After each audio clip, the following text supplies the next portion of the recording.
কাল একই দিনে দুই দিবস, পুরুষ দিবস এবং টয়লেট দিবস। তো এমন দিনে টয়লেট সংক্রান্ত একটি ঘোষণা নিয়ে হাজির হলেন এই সময়ের বাংলা চলচ্চিত্রের বড় পুরুষ তারকা শাকিব খান। তবে শুধু শাকিব খানে নয়, ঘোষণার সময় হাজির ছিলেন দেশের জনপ্রিয় এক ঝাঁক তারকা।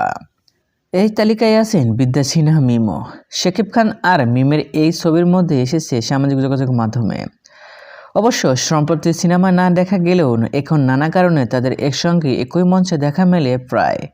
সেটা অবশ্য কসমেটিক ব্র্যান্ড রিমা খার্লেনের কারণের বেশি। কারণ প্রতিষ্ঠানটির অ্যাম্বাসেডর মিম আর শাকিব খান রয়েছেন প্রতিষ্ঠানটির পরিচালকের পদে। কাল দুপুরে এই দুইজন একঝাঁক তারকা মিলে বিশ্ব টয়লেট দিবস উপলক্ষে হাইজেনিক টয়লেট ক্লিনিং ব্র্যান্ড টাইলেক্সের হাইজেনিক আবাস নামের একটি ক্যাম্পেইনে অংশ নেন। সেখানে বলেন, দুস্থ মানুষের টয়লেট নির্মাণে পাশে থাকুন টয়লেক্স কিনে।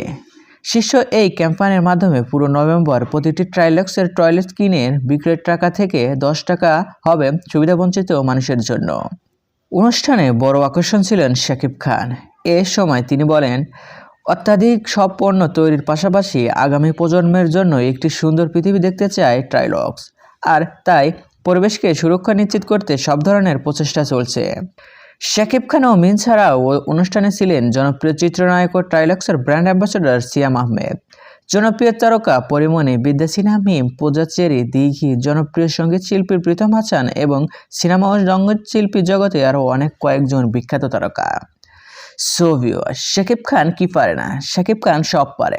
সিনেমায়ও 100 এবং ব্যবসায় 100ই হবে। সো এই ভিডিওতে আপনার কি মতামত কমেন্ট বক্সে জানিয়ে দিন। বিনোদন জগতের সকল খবর পেতে চ্যানেলটি সাবস্ক্রাইব করুন। ধন্যবাদ।